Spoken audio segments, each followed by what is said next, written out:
Hi guys, good morning. So for today's video I wanna share with you one of my favorite breakfast. Super easy, delicious at medyo healthy. Ayan, if ever wala kayo sa mood kumain ng rice sa umaga, pwedeng-pwede ito guys. Alam niyo kung bakit? Mabilis, masarap at saka medyo healthy pa o saan pa kayong char.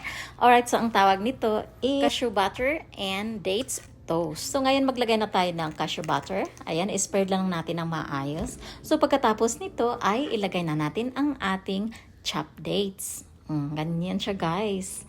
Ang sobrang bilis gawin to. Ayan, so pagkatapos maglagay tayo ng pumpkin seeds. Ayan, alright. So, pagkatapos niyan ay ilagay na natin ang ating chocolate chips. O, diba ang bilis? Ayan, tapos na.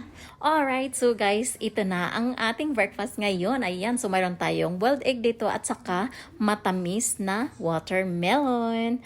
At ito naman ang ating toast, guys. Ang sarap. O, diba? Ayan. So, kinsa payway kaon dira, dali na mo diri. Alright, so guys, sana nakakaon or naka-breakfast na ang lahat. At saka mayroon pala tayong coffee dito. At nilagyan ko siya ng cinnamon. Ayan, tingnan nyo guys, ang init pa. O, diba? Ang bango talaga ng cinnamon guys. Lalo na yung bread cinnamon. Ayan, ang sarap. Alright, so guys, mga onatan ninyo, daghang kaagyaw-yaw dere. Alright, so guys, thank you so much for watching and see you on my next video. Bye guys!